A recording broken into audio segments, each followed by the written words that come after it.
Well, welcome back.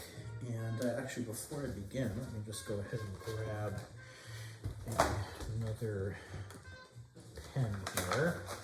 Because my black pen was kind of running out. So we'll get a fresh black pen here. All right. So in this lecture, we'll go ahead and take a look at qualitative aspects of acid and base strength. Namely, the effective structure of acids and bases and the structural effects on acid and base strength. So we'll say here structural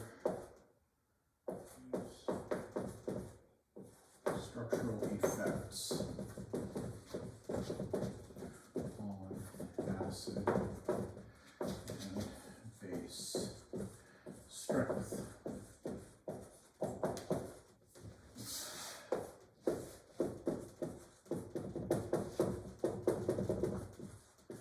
And this is going to be a more qualitative picture. So a couple things that you'll want to do. I'll go ahead and post my guide to drawing Lewis structures. So we'll say review Lewis structures.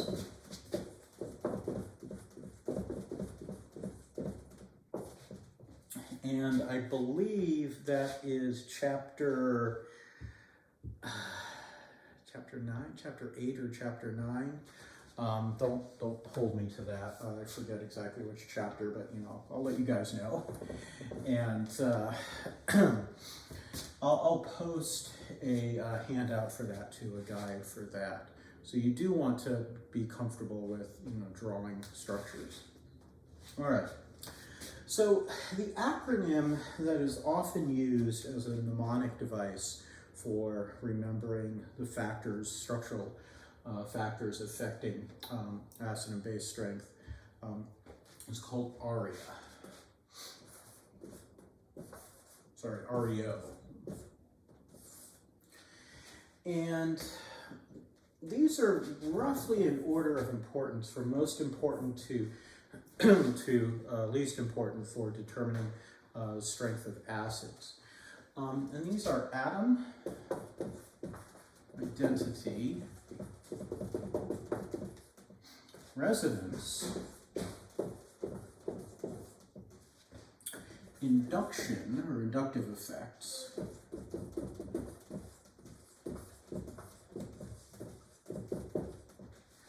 and then orbitals.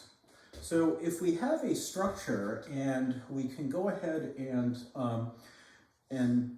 go through these, we can hopefully figure out what's a stronger acid than what. Now, we have to apply these to the conjugate base. So look at these factors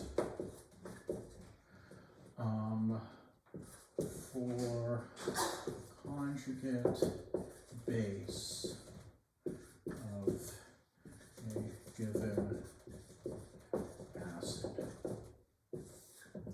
And really, when we are looking at whether one acid is stronger than another, what we're really doing is looking at comparing the stability of their conjugate bases.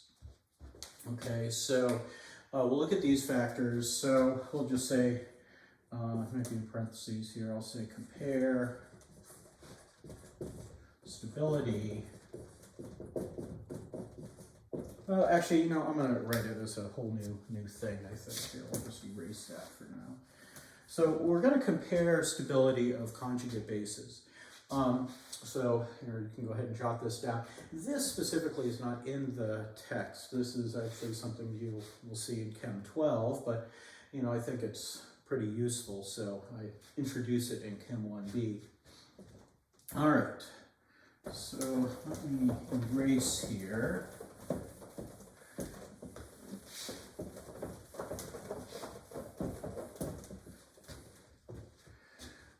Okay, so we'll say to determine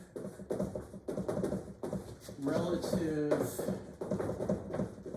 acid strength, look at relative stability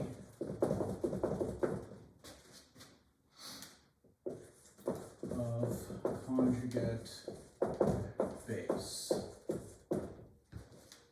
All right, so that's what I had started to write, but I thought it might be better to just go ahead and start off a whole fresh board with this. So what the sort of the upshot of it is that a more stable conjugate base came from a stronger acid. Okay, and a less stable conjugate base came from a weaker acid. All right, so let's just think about this for a minute. So we're not necessarily going to compare the structures of the acids themselves, but rather what happens when you lose a proton.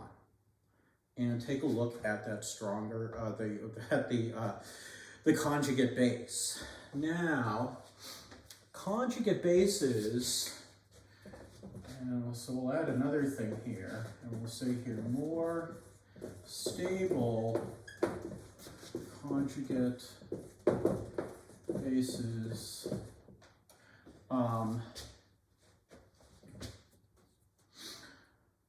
more stable conjugate bases. How do I want to phrase this? Well, really it's the negative charge on the conjugate base. And that's the thing that we're trying to stabilize here. So more stable conjugate bases do a better job of stabilizing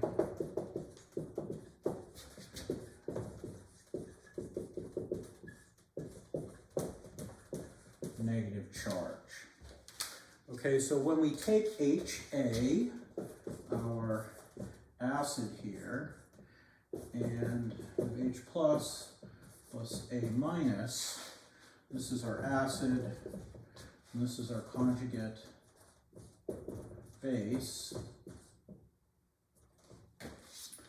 Really what we're getting at is, okay, how much, which side does the equilibrium lie on? A pKa can tell us, or a Ka can tell us which side the equilibrium lies on, but we can also say that, all right, well, if I have a pretty strong acid, it's going to readily give up H+. It's going to dissociate more than a weak acid, which means that A- has to be really stable.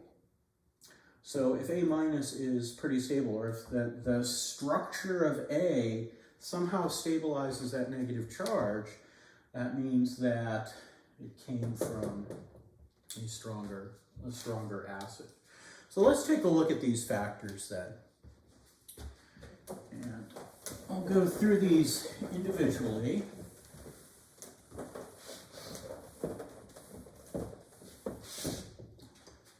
First is atom identity.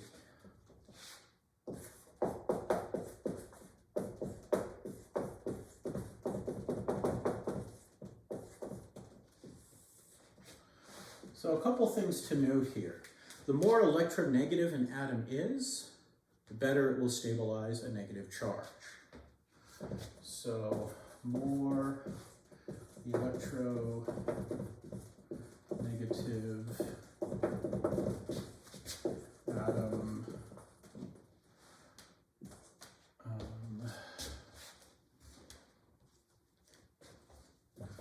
stabilize neg charge better. So an example of this would be, for example, if we have, H2O versus NH3. Well, if we look at so these are our acids.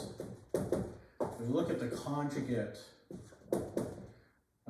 bases, well, let's pull off a proton. I have OH minus versus NH2 minus. And I can go ahead and draw these. Let me actually draw them here.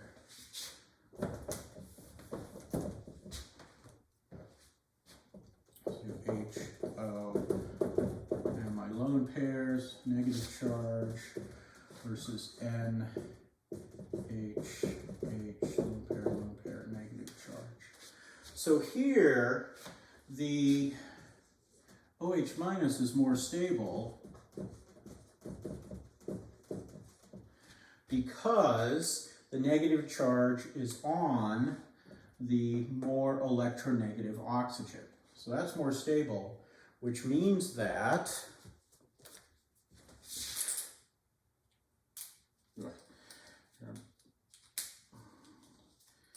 like, multicolors in one pen, I guess. This guy is the stronger acid. Yeah, just looking at it, water and ammonia, which is the stronger acid? That's a little hard to answer unless you look at the structures of their conjugate bases and see that, oh yeah, negative charge on oxygen. Oxygen's more electronegative than nitrogen, so OH minus will be more stable than NH2 minus, so H2O is the stronger acid compared to NH3. Another thing about atom identity is that larger atoms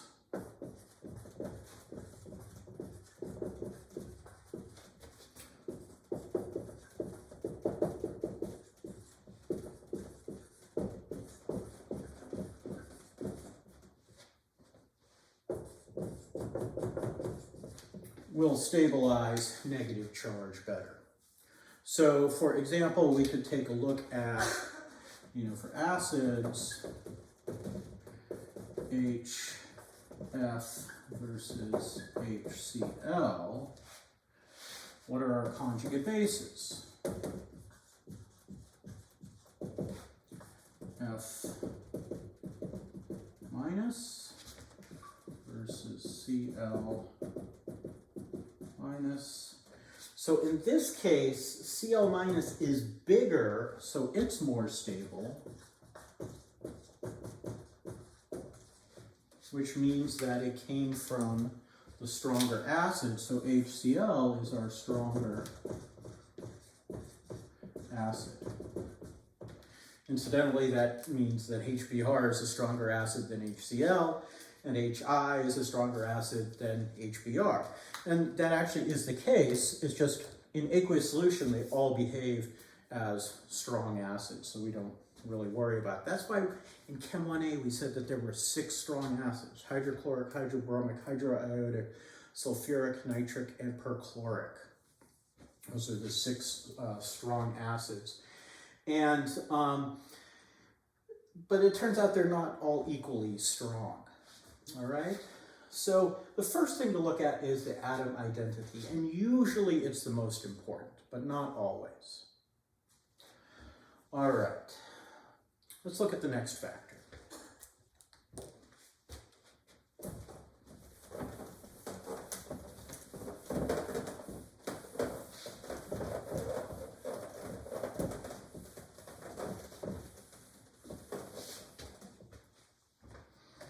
Next factor is resonance.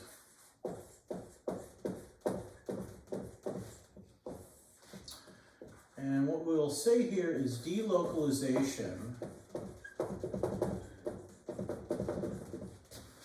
of negative charge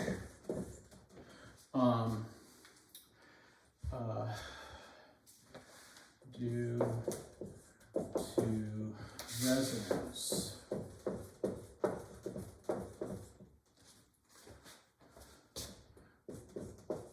More stable So let's take a look at examples of that. And one of the classic examples, of course, is acetic acid. Let's compare it to ethanol. So acetic acid is, let's look at my acids here. I've got a CH3, which I'm just going to write as H3C, C, double bond O, O, H. Let's compare that to H3C, C, H, H, O, H. Now let's look at the conjugate bases.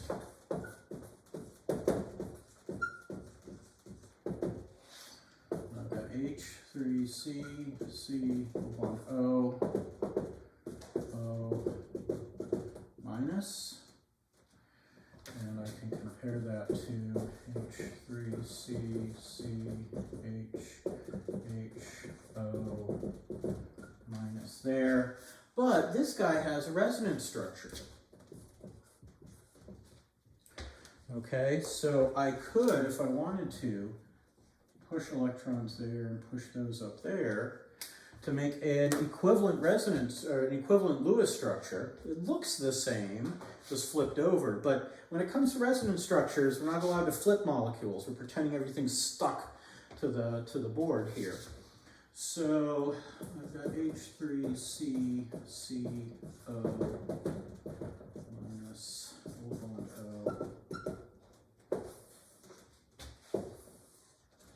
And we put that in brackets. So we've got our double-headed arrow here, which is a resonance arrow. Let me erase that just to make it a little prettier here.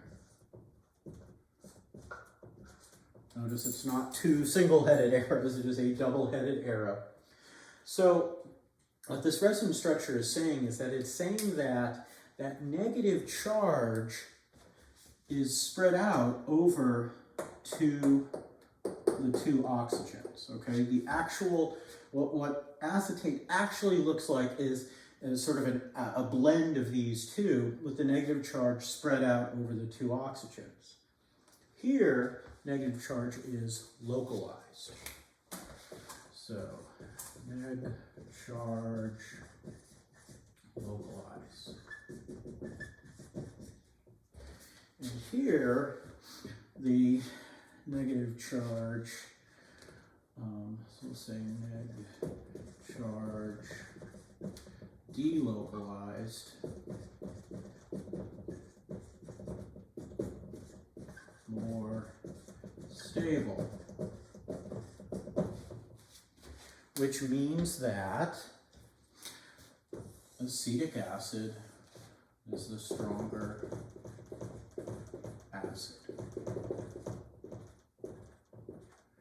And indeed, if we looked at their pKa's, the pKa of acetic acid is, what did I say, 4.75, and the pKa of ethanol is around 16.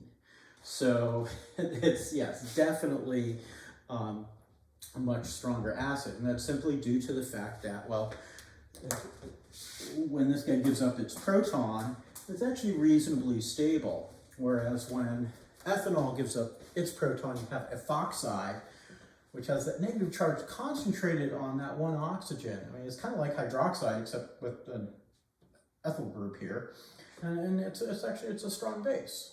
So it's not as stable in aqueous solution as our acetic acid is. Okay, so you will want to, this is one reason why you want to look at Lewis structures, review Lewis structures, so you feel comfortable drawing some of these things as well. All right. Now, it could be the case that you have, both conjugate bases. So the two acids you're comparing, maybe both of their conjugate bases have resonance structures, in which case you'd want to see which structure has the negative charge spread out over more of the molecule. Because if you spread the charge out over a larger area, that should be more stable. And that's an example of why, for example, nitric acid is a strong acid, but nitrous acid is not a strong acid. But I'll let you guys do that, like on the quiz or problem set or something. you can take a look, do that actual drawing. All right, so let's go ahead and take a look then at, what is it, REO, so I, inductive effects.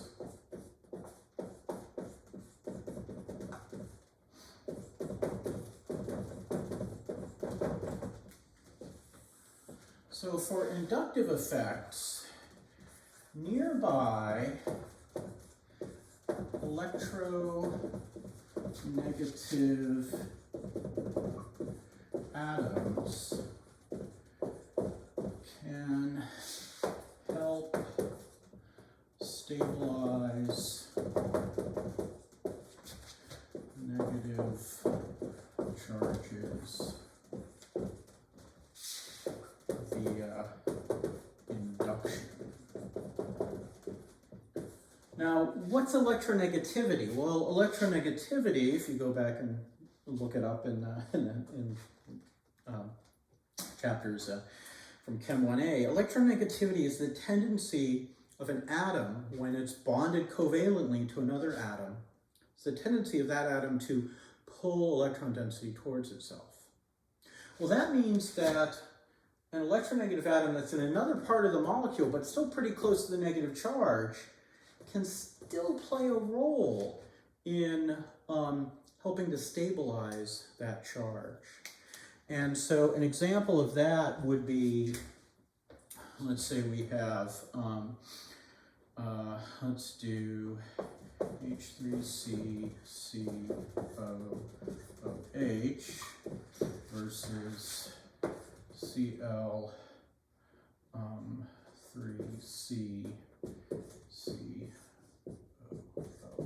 So we have our acids here.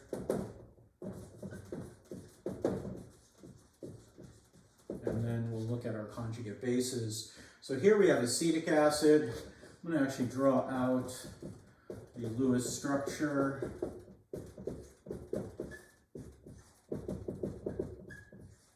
I'm not going to draw the resonance structures because they both have the same general resonance structure.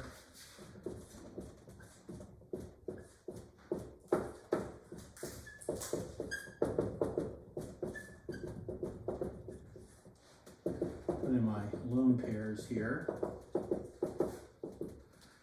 Okay, now these chlorines are going to pull electron density. They're more electronegative than carbons. They pull electron density towards themselves.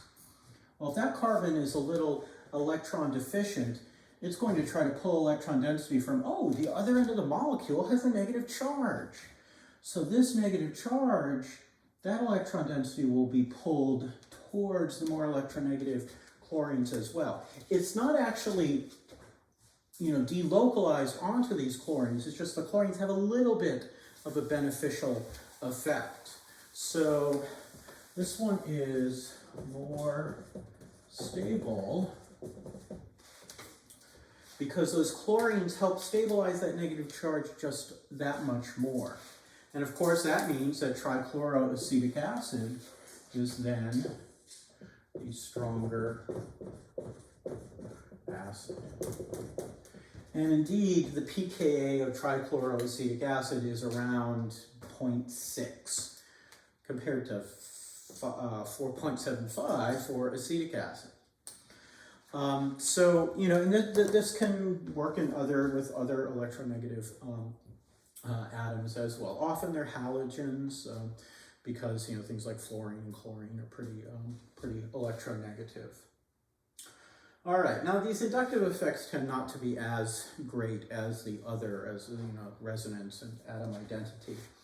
Also notice that they are additive. If I only had one chlorine, so if I had Cl and H2, two of those guys are hydrogens, it would still be a stronger acid than acetic acid, but it wouldn't be as strong as the trichloroacetic acid.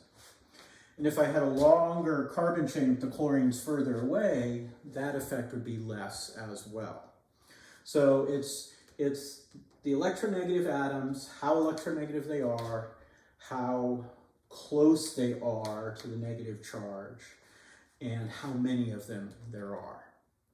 Yeah, in fact, fluorine, is more electronegative than chlorine, so TFA, trifluoroacetic acid, is actually almost as strong an acid as hydrochloric acid.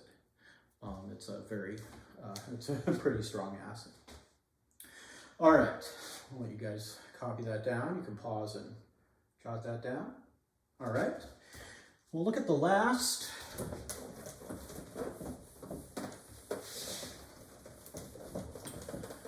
factor.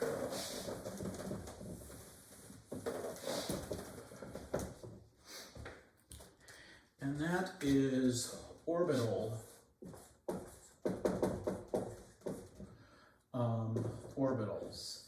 And this is one where this isn't actually terribly important for 1B. In 12A, you'll start to get into it. I wanted to mention it, but it's not something I really want you to worry about too much. But essentially, negative charges in orbitals with more percent S character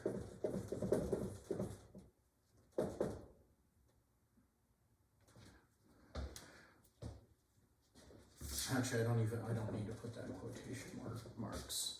Percent S character are more stable.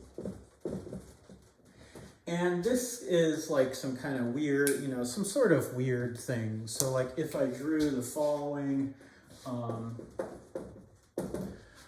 if I had H, C, triple bond C, H versus H, C, C, H,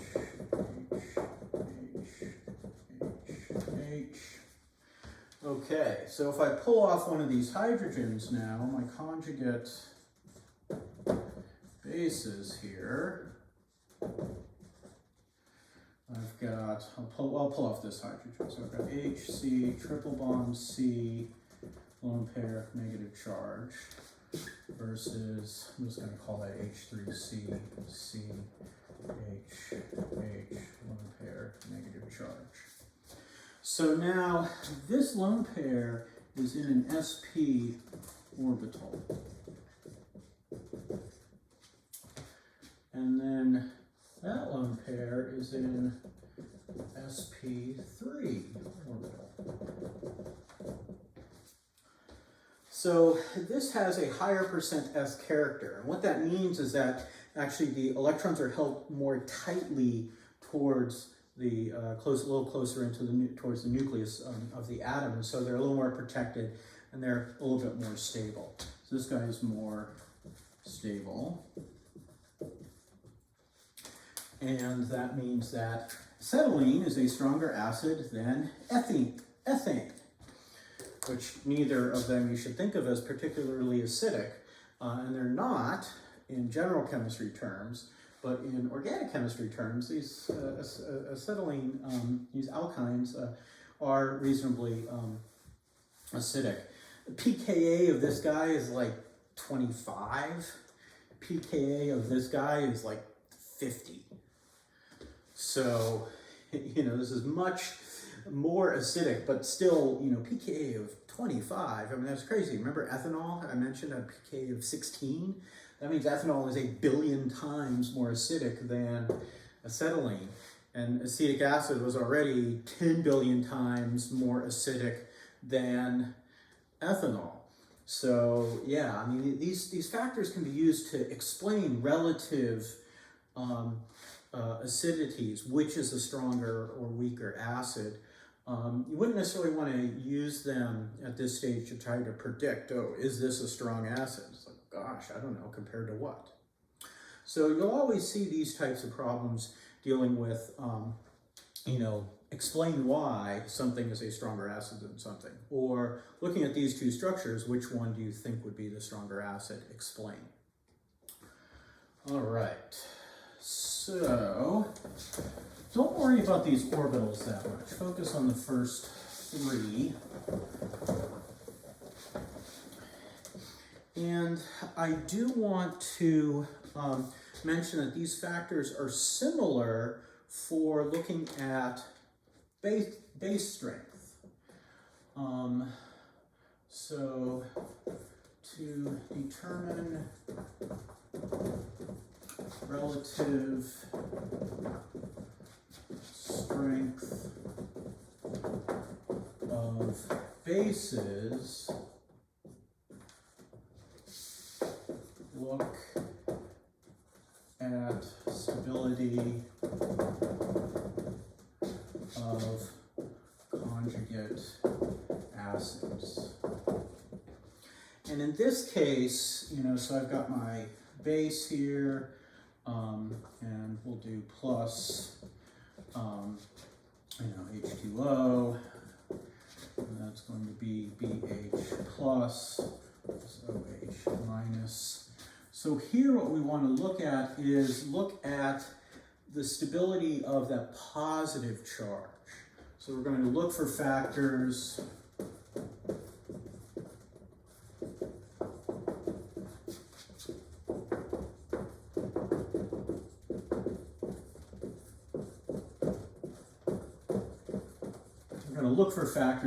that stabilize the positive charge.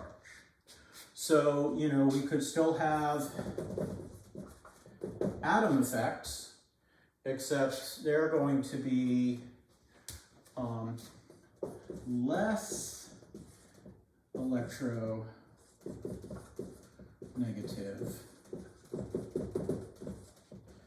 Atoms will stabilize positive charge more. Less electronegative,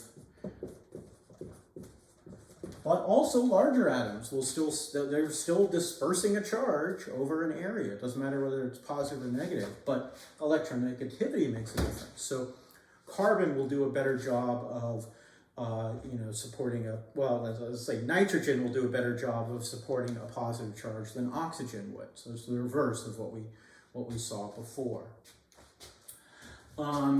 Resonance. Okay, so positive charge delocalized by resonance. So if our positive charge can be delocalized by resonance, that will give us a more stable conjugate acid as well. So that means it came from the stronger base. And then we have inductive effects.